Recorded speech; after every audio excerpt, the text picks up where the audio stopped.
Welcome to our conversation today on how the Chinese Communist Party and the White House in the US are trying to manage narratives about the COVID-19 crisis. We have two fantastic speakers here with us today who I'll introduce in a moment. I wanted to say a few things about the context in which this discussion is taking place. For those of you who study a bit about China, you might be aware that the Chinese government has for a very long time been trying to manage expectations about what China's role in the world should be, and has been very strong in producing public relations, some might say propaganda, that very specifically tells the stories that the Chinese government wants to see told around the world. This has been an issue since the Hu and Wen administration, and has definitely continued to be so under Xi Jinping, who in 2016 was visiting various media organizations to tell them that their job would be to tell China's stories well. So a lot of what has happened since then has involved major official actors from China trying to explain to the world what China's role in that world should be. And that has then also been picked up during the coronavirus crisis, where the Chinese government has been trying to tell its own version of events. And all of this collides with narratives in the United States about China being a bad actor and the origin of this virus. Some of these stories have been tinted by very extreme xenophobia. So various different people are coming together to try and manage what it means to live in a coronavirus world. And to discuss this a bit more with us, we have first Julia Wu, who's going to tell us a little bit more about the US perspective on this, and then afterwards Rogier Creemers with more knowledge on the Chinese side. And I'll let them introduce themselves to you as they say a few words, and afterwards we'll have a discussion and a Q&A between the three of us. So Julia, would you like to start us off? Hi, Florian, and thank you so much for having me on your show. I am very excited to be invited to talk about this issue. So basically, I run the China Cyber Policy Initiative at the Harvard Kennedy School of Government's Belfer Center. The Belfer Center is a think tank for science and international affairs, and it's led by the former US Secretary of Defense Ash Carter and Eric Rosenbach, the former Assistant Secretary of Defense. And just as a disclaimer here, the views that I present here are my own and not theirs or the Belfer Center.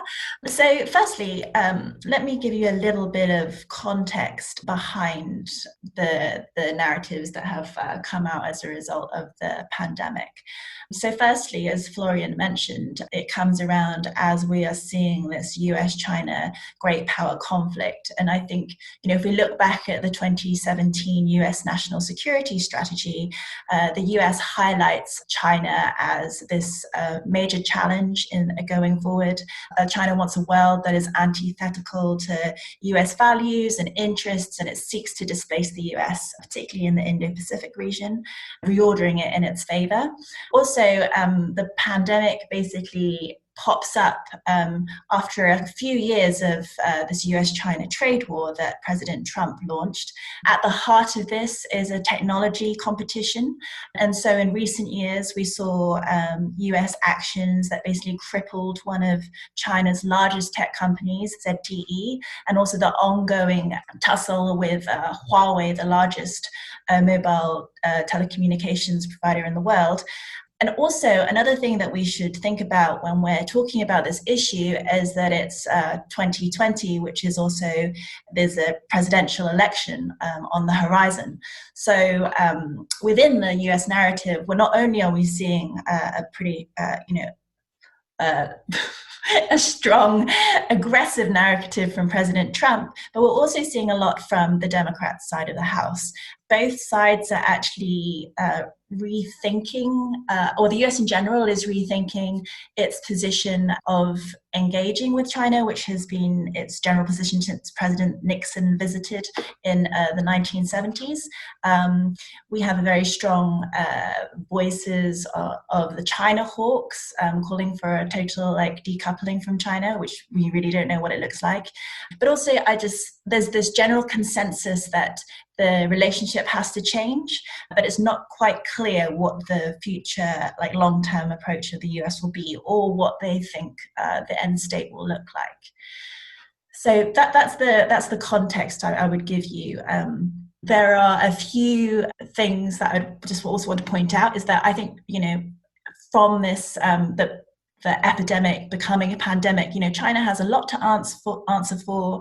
There's initial cover-up, the continuing lack of transparency, a failure to cooperate with some partners, and also an outrageous propaganda campaign to shift the blame to the US. But what I want to focus on now is basically what's been going on the US side. And so first I'd like to point out that actually, me included, like at the beginning of this pandemic, I don't think I really saw or understood the scale of the problem. I thought it was pretty contained. I'm not an epidemiologist or like experienced at monitoring these kind of public health crises, so I didn't realize how much it would spread. And I think a lot of the media was a little bit like this. I was just a bit surprised, like, oh my gosh, they're not talking about US-China tech anymore. And I just didn't know how difficult this issue would be to manage. But there has certainly been an evolution, and you can see this in the media reporting of the crisis. There has been an escalation in the exchange of words between the US and Chinese government, particularly between specific representatives. And really, I think what we've seen is just kind of any efforts or guise of diplomacy just thrown out the window between two countries. Trump's kind of xenophobic, anti-immigrant narrative is not really constrained by, I would say, traditional diplomatic niceties. In a way, we've seen a kind of consistent bluster from him. He has undercut multilateral institutions, particularly the World Health Organization. In April, Trump said that the US would withhold funding from the WHO for 60 to 90 days pending review of its response to the pandemic, particularly because he thought that the WHO was strongly controlled by China, or China controls the WHO. Okay, so let me just rewind a little bit. So much of the initial narrative focused on, I would say, typical China issues that we're used to seeing in the media. So it talks a lot about techno-authoritarianism, the inhumane way that the government approached controlling the epidemic, a violation of human rights and the shutting down of Wuhan, and also like the heavy-handedness of the local law enforcement. And also there was the continued criticism of China for the lack of freedom of speech, and specifically we saw a lot of US representatives pointing out that it's because China lacked this freedom of speech that Beijing didn't inform the world about the threat of COVID-19, and this is why the problem is as big of a problem as it is today. And then we kind of saw a shift to a sort of blame game, and particularly as this became quite clear, I think that the US was not immune to COVID-19 cases, and the situation got very serious in Italy and Spain, and basically the virus moved out of Asia. And so there have been a few different voices. I guess my presentation is going to focus a lot more on the Trump side of things, but I should point out that there were elements of the US media that were like, hey, hang on a second, we've had all this time to deal with managing this, creating measures to limit the severity of the pandemic in the US, like even though China is did all these violations of human rights, like they bought us time. So what has happened? Why isn't the US more prepared? There was also pretty good reporting from some outlets on not the real reason, but one of the reasons contributing to the delay in the Chinese central government's response as a result of the breakdown in communication between local and central government. So there are like a lot of different voices in America. But on the Trump side of the house, we saw the narrative turn into a blame game as soon as it became clear that the US was going to suffer quite badly from the virus. And particularly, I would point out the G7 meeting. So not only was it, did Trump focus on the domestic audience, but he tried to get traditional US allies on board to blaming China, but also criticisms of the US from other countries, basically saying that the US was using this as a way to just have more digs at China. And I think increasingly what we're seeing over this is allies in other countries wanting to distance themselves from this squabble between the US and China. And then finally, as I mentioned earlier, this is an election year. So one of the things I'd like to point out is just before, or just at the beginning of the crisis in America, Trump was holding these daily coronavirus task force briefings, and he proclaimed a state of national emergency. And so actually, according to many polls, I think if you look at Gallup, he had a pretty high approval rating. I think it's 49% or something. And, this is actually quite typical of leaders in a crisis. But then pretty rapidly, his popularity started declining, particularly as he started promoting medically unproved solutions, the exposure to UV light, and injecting bleach, dismissing the advice of experts. I think the most recent Gallup poll showed his approval rating at 39%, so a drop of 10 points in a few months. A lot of people, I think, would no longer trust what is coming out of the mouth of the US president. And so the blame game, Trump's kind of upping the blame game on China has a lot to do with his positioning in the presidential campaign.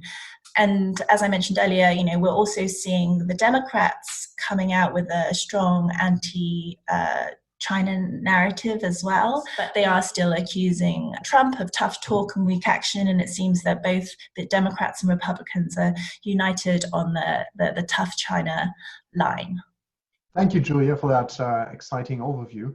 We'll ask you questions in a moment, but first we're going to switch to Rogier Creemers here at Leiden University. Rogier, I'll give you a chance to introduce yourself. Thank you, Florian, and thank you, Julia. I'm Rogier Creemers. I'm an assistant professor of the law and governance of China at Leiden University, and my main work focuses on digital technology as used by China, which, amongst others, includes digital communication and social media. And so I'm going to, after Julia's excellent introduction on the American side of things, I'm going to look a bit on what China's been trying to achieve and on what the response from Europe is.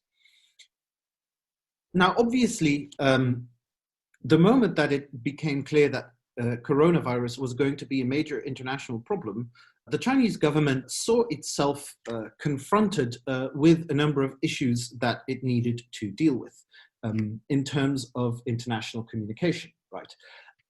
I don't think it's strange that Julia made the point that she personally underestimated the scale of this problem. This is a once-in-a-century problem that none of us has any living memory of. This is literally an unimaginable crisis. And if that was the case for us, it certainly also was the case for virologists, for the World Health Organization, and for policymakers all around the world, including in China. In fact, you could almost argue that this is why the Chinese government failed in its, the local governments in Wuhan most notably, failed in their initial containment response, right? And so, like in many other countries in the world, what you see in China is a sort of scramble for how do we deal with this? How do we, where the instinct within China, and that's, I think, part and parcel of the Chinese Communist Party culture, which is a culture which on the whole seems to incentivize information closure rather than information openness, was to communicate perhaps less than they should have, for instance, to other countries and to the World Health Organization. And I know that many people will sort of try and attribute this to some sort of mystical Asian notions about face, which I think is nonsense. I think what it does have to do with is a much more real element of Chinese Communist Party communication culture. And that is, it can never be mentioned that the system failed. And so what we see domestically is the blame for this goes to individuals. It's never the Communist Party that's to blame, it's always individuals that are to blame. But at the international level, that becomes even more difficult, partly because, and this becomes a key element of China's message to the outside world, which is that China is competent. But that gets mixed with the sort of victim-perpetrator narrative that has also been pretty strong in the way that the Chinese Communist Party has structured its narrative around the engagement with the outside world, where either you're fully on side with China, which means pretty much agreeing with everything it says and does, or you're an enemy. And given the already existing tensions that Julia mentioned, when it comes to the United States, it will be no surprise that, particularly in response to US allegation, well, the US message that the coronavirus and everything surrounding it is a manifestation of the systemic weaknesses and the systemic vulnerabilities of the Chinese Communist Party system, which may or may not contain a grain of truth. But it would be also interesting to see that, also reflected in American domestic responses. But that sort of continues to confirm for the hawks of Beijing that the United States will use any excuse to weaken the legs of the chair on which the Communist Party of China, with Xi Jinping in the lead, sits. But how then do you communicate? Well, in some cases, you do things. And in fact, you do them fairly effectively, right? We are not really talking about it that much anymore now, since we've seen to have this mostly sorted out. But certainly in the phases where the pandemic spread rapidly internationally, China was embarking on what some observers have called mask diplomacy, right? Where China, again, as a demonstration of its, not just its competence, but also its benevolence, starts flying shipments of medical equipment all around the world in a highly propagandized way. The messaging is China has been successful in containing the coronavirus outbreak at home, and it will now munificently assist the rest of the world in its fight against coronavirus. But what it will not do is allow any sort of accountability for the systemic issues that might have contributed to the outbreak in the first place.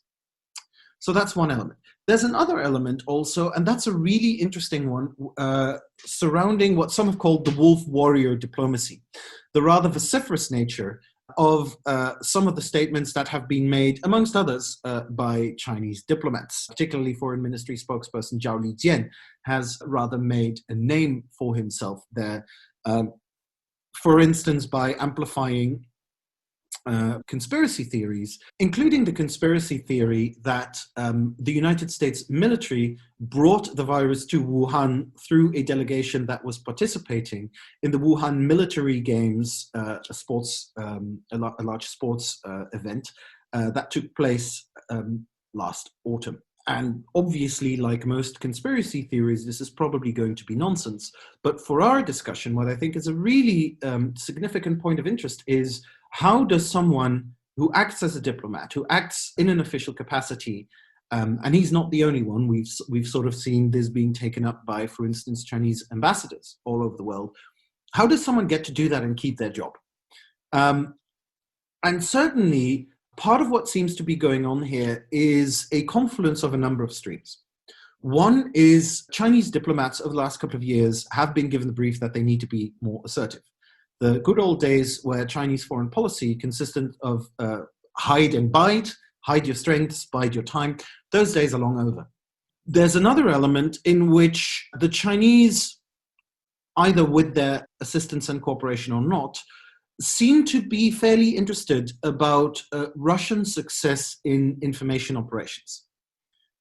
And while I think it's still early to say that China is going to go full Russia amongst others, in some of the disinformation campaigns that Russia has waged, amongst others, in the Brexit campaign and the previous American presidential election, there certainly seems to be a greater interest to manipulate international narratives for a particular purpose. That combines with the fact that in many ways, China doesn't really know yet how to do this. On the whole, China has been very, very unsuccessful at actually ensuring that its narrative gains traction, at least in the developed world. It has been somewhat more successful, particularly amongst elites in the developing world, who rightly or wrongly see China as a foil against an overbearing global north that, with some justification, they have ample historical reason to disagree with. And this is then where one has to ask the question, is what we are seeing the consequence of coordinated action, or is what we are seeing the consequence of a space that's been generated for people to experiment, right? Very often we like to think that the Chinese Communist Party is this rigid, hierarchical, monolithic, disciplined, well-oiled machine where Xi Jinping only needs to say one single word and everyone does what they're supposed to do. And I don't necessarily think that is the case. Rather, what I think is that what you're seeing in China is a sort of leadership principle where, under conditions of uncertainty, there seems to be a culture where people will act towards the center. People will do what they think Xi Jinping demands of them, and they will then deal with the consequences. And so experimenting with new approaches to diplomacy and seeing what seeing what that gives may well be part of that.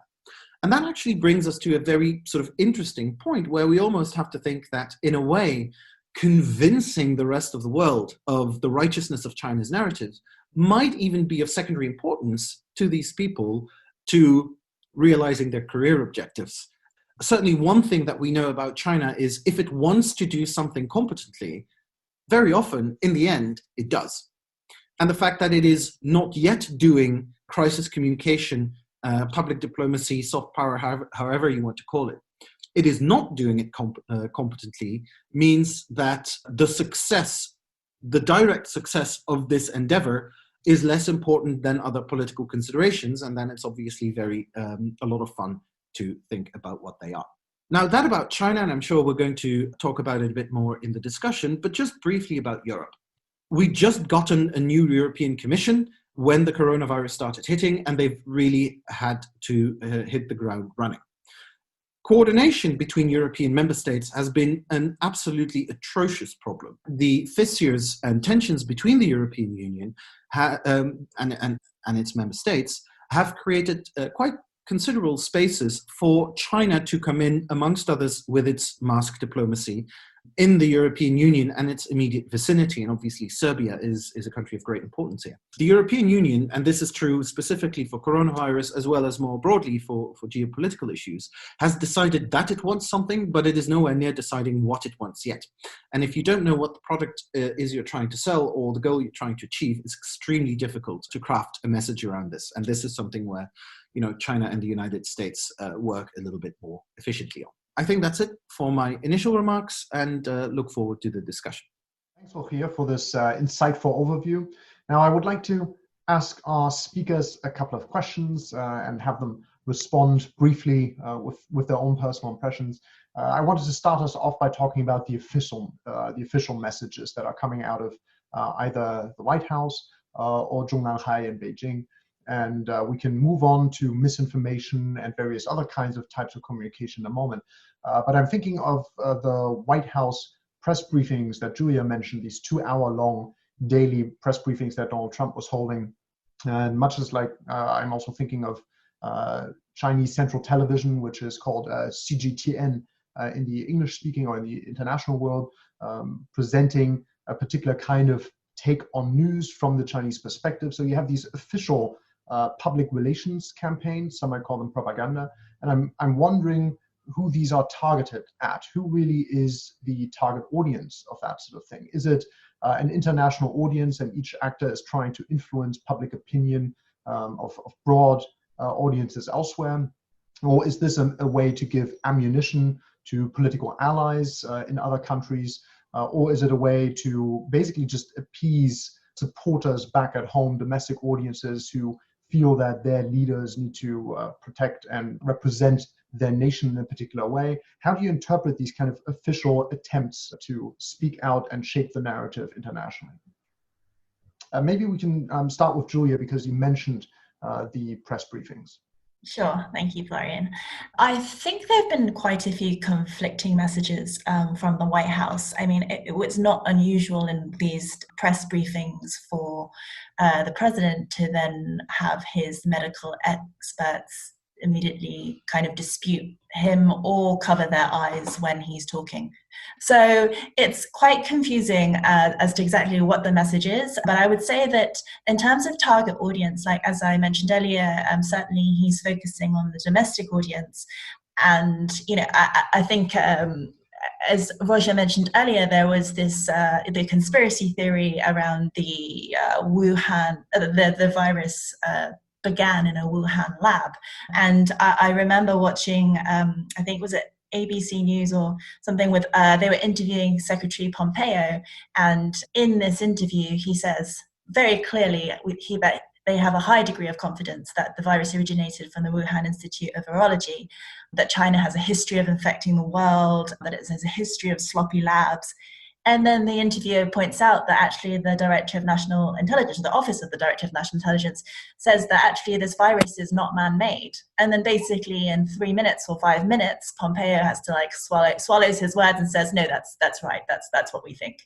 And it was just a very, as Rogier said before, it's just like, how can these people still be leading? It's outrageous that they are able to say these things without any a high level of confidence or evidence. Another thing I think that is interesting, and just building on what Rogier said before as well, is this the different types of diplomacy that we're seeing. So yeah, Rogier mentioned that Zhao Lijian promoting the conspiracy theory around the US military bringing the virus to Wuhan. I think there was also the official website of the Chinese embassy in France was posting some news that actually French pensioners were being left to die, which I think wasn't true.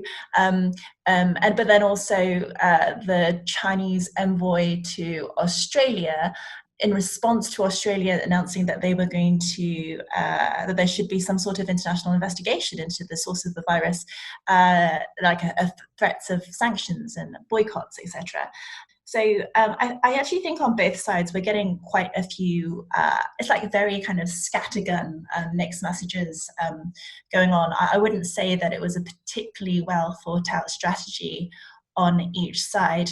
Another thing I think is interesting to point out, but is also something that was in the works before the pandemic hit the fan, is America's focus on increasing its influence in Africa. So before the pandemic, I think in the past couple of years, we've seen the US introduce its new Africa engagement strategy, and also the BUILD Act, which funds supports the creation of a new US development financing corporation, which is explicitly to counter Russian and Chinese influence in Africa. And so I see Pompeo's remarks in interviews with African journalists and media outlets. Basically, he says something along the lines of, no other nation has ever done more for Africa or like the developing countries. And there's this simple kind of bluster. And I think he points out a figure of like 170 million, but actually, and in response to this pandemic, many countries and actually many large tech companies have contributed above and beyond that to developing countries.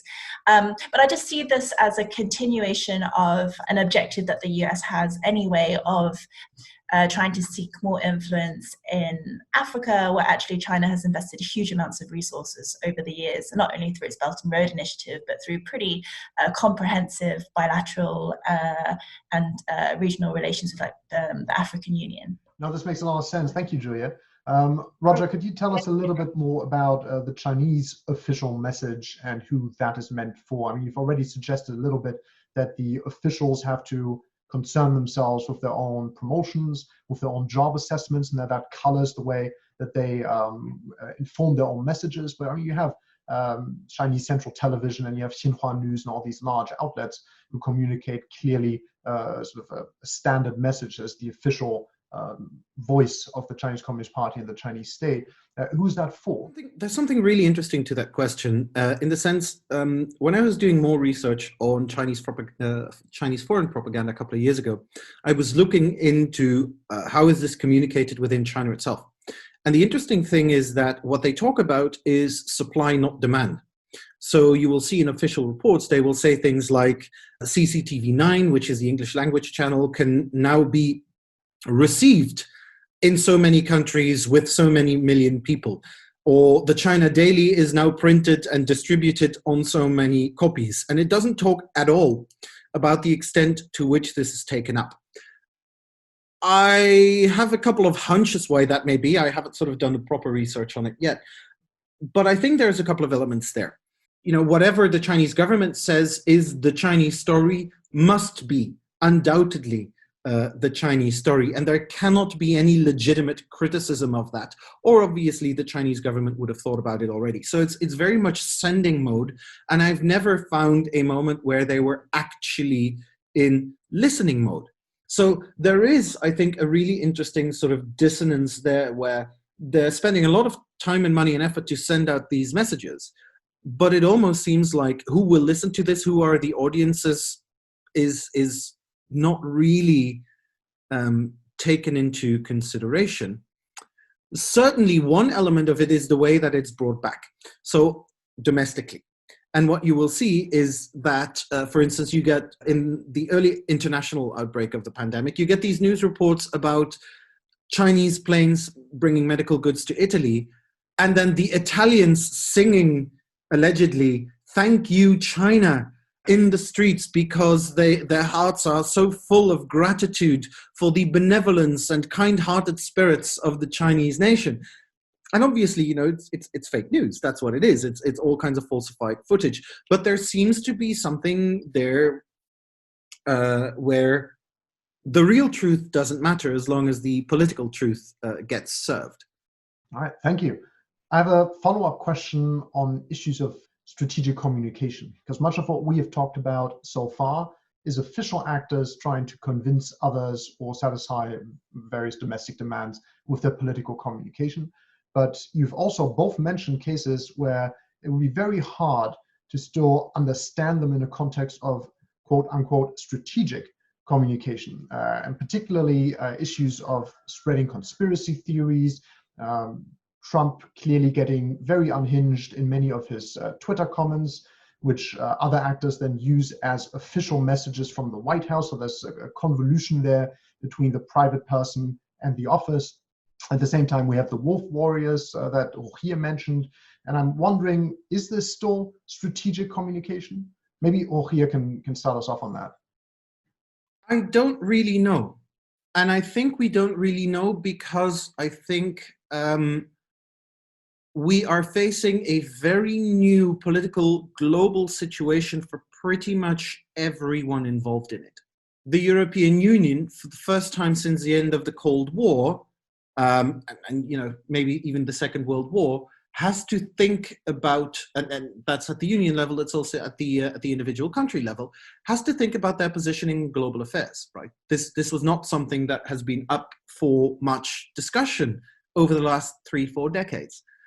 China, for the first time in its history, is becoming a truly global actor, but it has almost no institutional experience with being a global leader.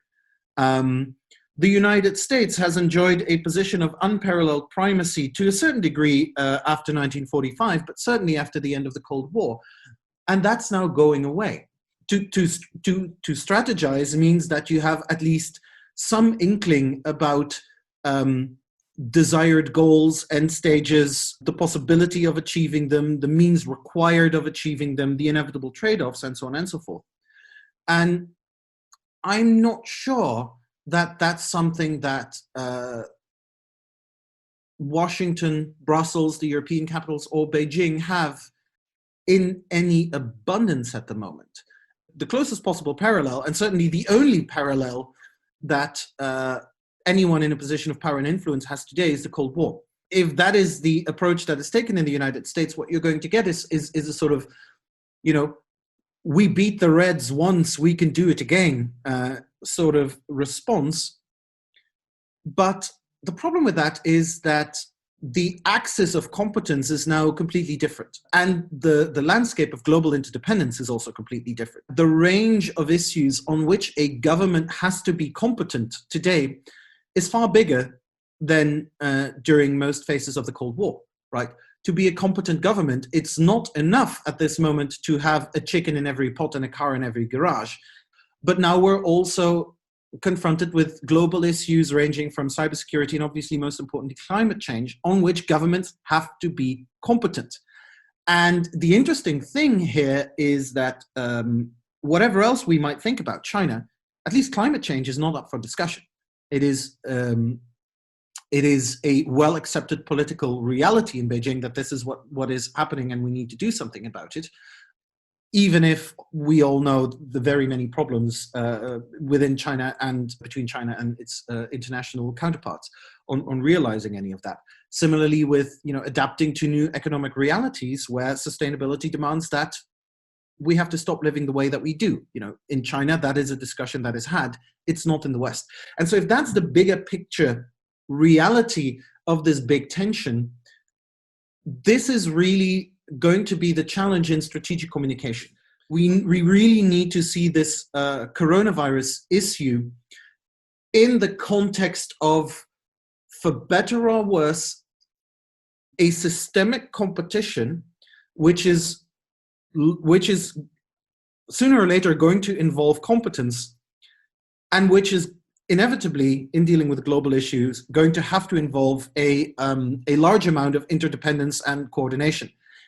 And I don't see we have a lot of wherewithal to address that right now, and Corona may have just made it a lot worse. Thank you, Rogier. Julia, can you say a little bit more about how strategic you think the various activities are that the White House is launching in terms of communication, how you view the president's own activities in that regard, and how you feel about the axis of competency shifting, as Rogier says? Happy to. And I guess I just have two quick points. Roger covered it very, very comprehensively, but I guess one of the things I would ask is, do you really need to have a strategy when you can just sit back and let your adversary shoot themselves in the foot? America, unfortunately, I think with Trump and his Twitter account and his inconsistency and poor judgment, I think is not doing the US any favors. And so I feel like China doesn't really have to do that much. They could just retweet what the US president says, and that would basically, the US is already kind of stepping away from multilateral institutions, and it's weakening its ties with its allies, and is not being seen as the international leader of the international community, as I think many of us hoped, that it would still contribute a lot on the international stage. It's been quite disappointing. Thank you, Julia, for that response. I want to directly follow up with a question about misinformation specifically. So much of strategic communication is about public relations and public diplomacy, but a lot of what is happening now on the Chinese side, for instance, seems to be covert misinformation. You have much more overt mis and disinformation coming out of the White House. I'm wondering what role you feel misinformation plays in trying to dominate, shift, or somehow guide the overall narrative. Yeah, I think that misinformation is just going to be an increasing challenge, particularly for democratic countries in the years to come. And one of the challenges with misinformation is that it is so hard to measure its impact. And there's a lot of efforts right now being invested in trying to see how much it changes people's thinking or people's approach to things. And I guess here when I'm talking about misinformation, I'm thinking specifically about what is going on social media networks. As you said, China has been covert, and I'm thinking specifically, I think about some cases that I read. Well, I mean, this is all over the news anyway, but bot accounts basically on Twitter that are pretty recently created, only seem to be reposting official Chinese news agencies, and also just amplifying messages that are in the favor of the CCP or the narrative that the Chinese the CCP wants to push. I think that that is a huge challenge. I also wanted to build on something I think that Roger was talking about earlier, which is the way that there seem to be two distinct styles in the communication from the Chinese side. And I think one of the more interesting one is the wolf warrior diplomacy, which seems to be like, I can only really describe it as like quite sassy, which is in a way that you wouldn't expect, I think, from a Chinese diplomat. And actually, they've some of them, the most outspoken ones, the ones that are probably landing the best are the ones that are sassier, that have the short phrases that are like, blaming others will not make America great again, like disruptor in chief in the global fight against COVID. And as Roger has highlighted, there's also the traditional kind of quite flowery style of speaking, which seems to come out of some accounts or comes out of like some official press statements from spokespeople or from the MFA, but they don't often land as well, right? They don't land well with the Western audience, and that's just I think they're two quite distinct styles. And I think the first one, which is I think been used. I guess I don't want to say it quite well during this crisis, is this sassier one that's actually a little bit more similar to how Trump communicates.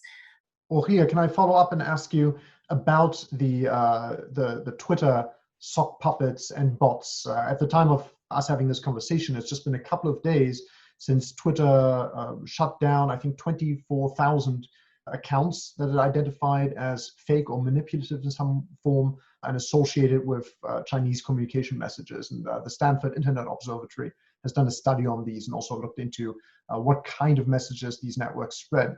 How does that kind of covert misinformation and disinformation activity gel with the overall benevolent story that you've also described to us so far, where the Chinese government wants to present itself as a good actor in international relations, international politics, like the mass diplomacy and so on?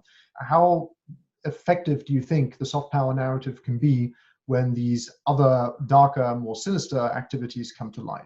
Well, for starters, I'm not sure that the soft power agenda has been really successful. Partly because I think soft power is a deeply problematic concept, and even if we move away from China, it's not because I like, say, watching American comedy series that I will agree with American stances on foreign policy issues, or it's not because Denmark has made a couple of really good detective shows that we suddenly have to be a fan of, their relationship with Greenland or whatever.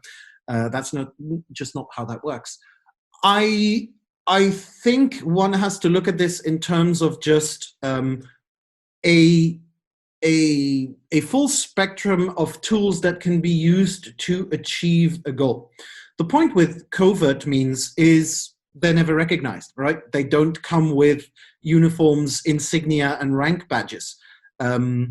So whatever Twitter says that these might be associated with state actors, that's something that formally you can always deny.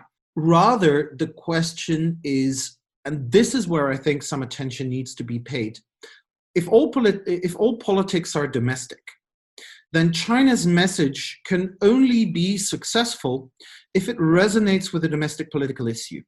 And this is something we clearly see in Italy. There is, with some justification, quite some anger in Italy about how the country is being treated by, some of the Northern European member states, including, dare we say it, our adopted country of the Netherlands. That creates a space for a Chinese message to land. And in that sense, however much one would like to complain about China trying to utilize the cracks that have opened up in our societies, perhaps a more fruitful discussion would be how we can close them up again, because that seems to be our responsibility. Let me conclude with maybe a bit crude question or simplistic question. You've both provided a whole lot of nuance to this story, but it's also very clear that both the current administration in the White House and the current administration in Beijing see their engagement with these coronavirus narratives as a form of competition. That's not to say that they have to be a competition, but it seems that these actors believe they are, and that they're engaging in direct games with each other over who gets to define what COVID-19 is really about. So my final question for you both is, if it is a competition, is anyone winning? Julia. As I think I've highlighted a few times during this really interesting conversation, is that the US has made quite a few blunders, I think. I think it will be too soon to tell. My hope is that, there are a lot of extremely strong voices in America that are trying to encourage the US to partner more with allies. And I think what we need in response to COVID-19 is a really strong international alliance. I mean, it wouldn't be the US by itself. We also have the November elections coming up, so fingers crossed something will happen then that could perhaps get the US on the track of international collaboration, because this is really a global public health crisis. And I mean, we actually need the US and China to work together, but if they're not going to work together, then we need as someone who plans to spend the rest of their life in Europe or in America, a US-Europe alliance, and also to reach further afield to other potential allies. I'm not sure anyone can be winning in this particular game. And I think you're right in asserting that that's how Xi Jinping and Donald Trump, as well as their respective coteries, people around them, see it. I'm seeing a downside with far more potential for loss than I see an upside. Without wanting to over-dramatize it, but I'm an avid student of history, and this starts feeling a lot more like 1912, 1913 that I'm feeling comfortable with. And obviously there are very, very clear differences, but we seem to be moving towards a situation in which you have two major powers, however economically interdependent they are. Let's not forget that in August 1914, Britain and Germany were each other's largest trading partners. We just seem to be moving in a space where both countries envisage a world in which they believe the others don't want them, right? And if that's going to be the fundamental state of mind in both sides, then there's going to be less and less space for moderate voices. There's going to be more room for any move by the other to be interpreted in the most negative possible way, which in turn opens up all kinds of possibilities for misunderstandings, for all kinds of conflict escalation, which, if things go really badly, might include military conflict escalation. And if there's anything that the coronavirus crisis has demonstrated to us, it is how quickly something can become a crisis. When something goes downhill, it can go downhill extremely, extremely quickly with very, very serious consequences. And so if there's anything that anyone can do to stop this competitive escalation, it should be done, and it should be done quickly. Thank you very much, both of you, as our speakers today, Julia and Rogier, for their insightful comments on this topic. I also want to point out to those of you who are joining us for the first time that you can find out more information about the Leiden Asia Center at LeidenAsiaCentre.nl. We also have a newsletter, we're on Twitter, and we hope you will follow us and join us for future events like this. Thank you very much.